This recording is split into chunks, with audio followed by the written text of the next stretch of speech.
where those hamstrings are located. And if you can remember, bicep femoris, head of the fibula, it's on the lateral side, then the other two are on the medial side. MCL, medial collateral ligament, that nice big one, comes from about right here all the way down to here. Nice big old huge thing. You're going to do a valgus stress. Scoot your butt over a little bit. Now, when you do this test, you want them to be positioned where it's easy for you to do the test. They're going to want to sit in the center of the table, and if so, you're going to have to lean over, and bingo, my back is at risk. So you have to get them where you need them so that you don't get injured.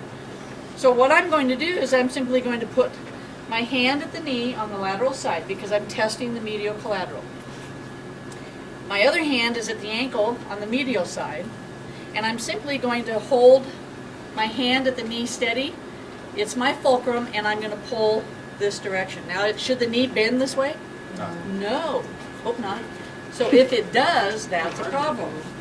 Now, let me also point this out. This is a pretty painful injury, so you don't mess around with this too much because they don't like it. So now, you always have to do both medial and lateral with a straight leg. Now, you relax. And if they can't relax, I just kind of move the leg around a little bit until I can tell that I have it. And then straight leg, and I'm pushing. We're getting nothing. And then a slight bend, and I push. A little bit of motion, but how will I decide if that's a problem or not? Pain and, what did you say? Compare bilaterally. Excellent. All right. So straight leg, bent knee. Lateral collateral is out here. I'll do it on this one. Same thing. Straight leg, bent knee. All right.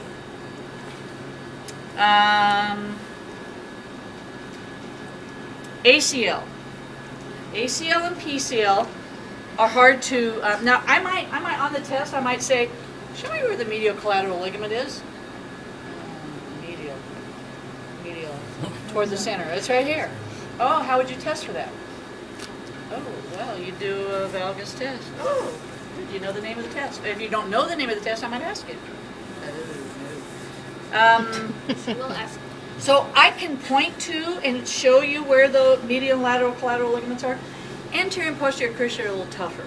So I probably won't ask you where they are, but I'll definitely have the possible opportunity to ask you how to test for it. Now that anterior cruciate has two tests. One is the Lockman test, which is considered the gold standard. A slight bend, you hold this steady, and you pull up with the lower leg. All right.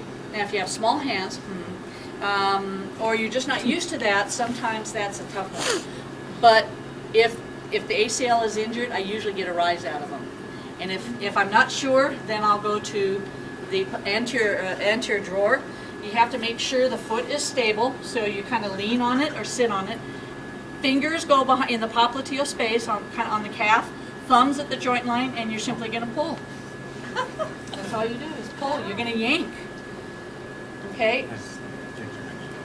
Oh, sorry. So this is you're kind of opening a drawer is what it means. What it comes down to. Now the downside of this test they found over time is that if this person perceives what you're going to do, they may engage their hamstrings, and you might get a false reading.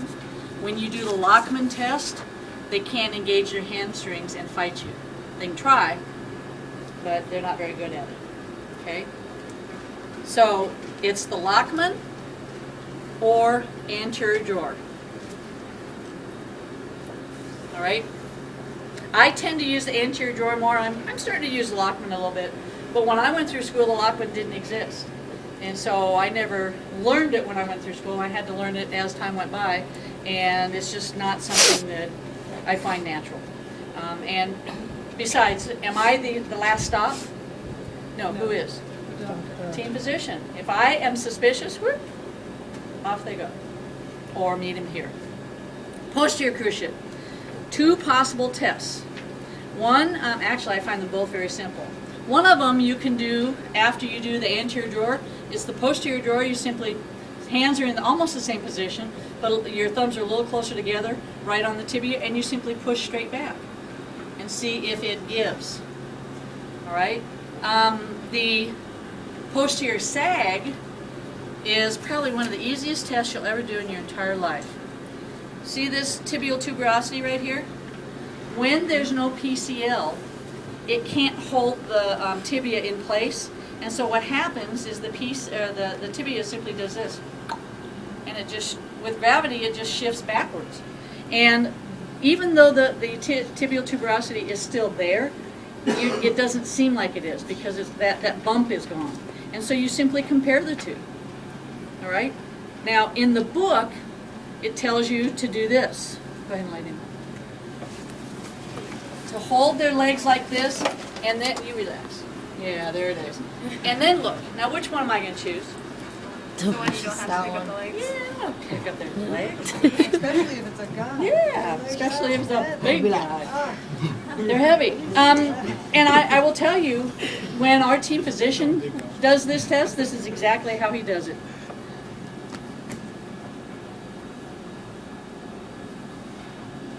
And he'll actually do both of them. All right? He'll do a posterior sag if he's suspicious. Now, the one thing you have to be careful of is it could be a posterior cruciate ligament, but when you do an anterior drawer, you get motion. And you think, whoa, they blew their ACL. But what you're actually getting is the PCL is gone, and so the tibia moves back, and you pull and take it to its normal position, even though you get a lot of motion. Okay. So you're getting a false reading. You're taking it back to where it's supposed to be. Okay, so you get that. So you kind of, in a way, have to test both and just make sure. So those are actually pretty simple tests. Lockman's a little bit more involved. But posterior sag and posterior drawer are pretty easy. Now, when there's two tests, like literally a posterior sag and a posterior drawer, you only have to show me one. I won't make you show me two. All right? But on the MCL and LCL, you must do it in straight leg and bent knee. All right? So that is considered the same test. Cartilage. McMurray, go ahead and lie down. McMurray test, you're simply going to bend their knee, put your thumb and first finger right at the joint line. Then you're going to take a hold of either their lower leg or the bottom of their foot. You're going to internally or externally rotate the tibia, whichever way you want to go first, doesn't matter, you choose. And then you're going to bend and extend. So you've got rotation and flexion or extension going on. So that's dual planes. So I internally rotated, then I'm going to externally rotate and flex and extend. Now, a lot of people will do an egg beater kind of deal. Okay? I'll throw that in once in a while if I'm suspicious, but if there's a major tear, most of the time I'll get it on simply rotation and flexion extension.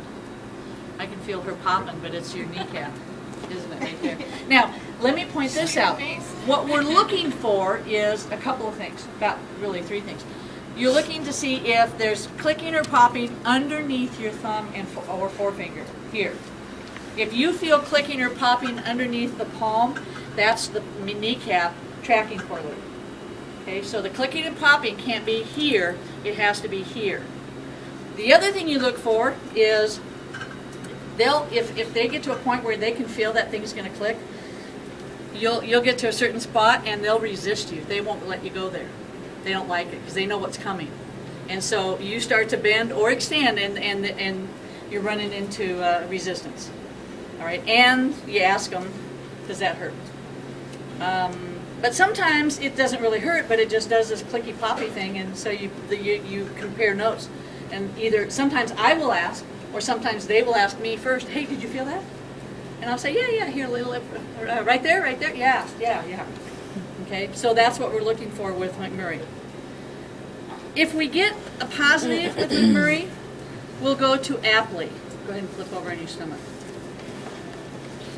And all we're doing with these two tests are looking to provide rotation and or flexion extension with these.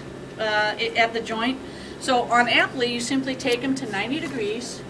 You're going to get on top of their foot. You're going to push straight down, and then you're going to rotate. So what you're doing is you're shoving that joint together, and then you're grinding it. And if there's a cartilage issue, they won't like it. So we try it at 90. Is that a problem? I try it at 45, and I might take it out here a little bit. But we're pushing down. Now, here's the mistake people make. When you push down, you've got to make sure your hands go in the same direction at the same time. I've seen people do this. And then they go, ow! You're yanking their ankle all over the place. Make sure your hands go the same way. Okay? Those are the two that I want you to know. There's one more I can show you that I will use if I'm suspicious and I'm getting hints, but I'm not finding anything in particular. Cartilage in the posterior horn, which is kind of back in here in the back part of the joint, can hide. So what I might do, here, stand up, is have them stand. I'll remove any jewelry at my wrist. Actually, stand this way. We're going to hold wrists. I'm going to have her put her feet shoulder width apart, parallel. Shoulders that big. And I'm going to make her squat, but I don't want her heels to come off the ground. Okay? So I'm going to take her into a squat. Go ahead and bend. And use me as support. Go ahead. Bend. Butt below the knee. And come up. Does it hurt? Okay, now toe in. Go down. Now I'm simply doing the same thing you do on McMurray. Now toe out. But what's the difference? She's providing the Huh? resistance. Using her body weight? Yeah, it's weight bearing, as opposed to up on the table, open chain. All right. If there's something hiding in the back of the knee, that can find it easy. And I find a lot of them like that. Sometimes they still hide, but all right. Iliotibial band. Hop up. Straighten your legs. Bears, you would lie on the unaffected side. Go ahead and lie on this side. Bend their knee to 90 degrees. Abduct as far as possible. And then you're going to let them relax. And if they have a tight ITB, it'll just hang in the air. Okay?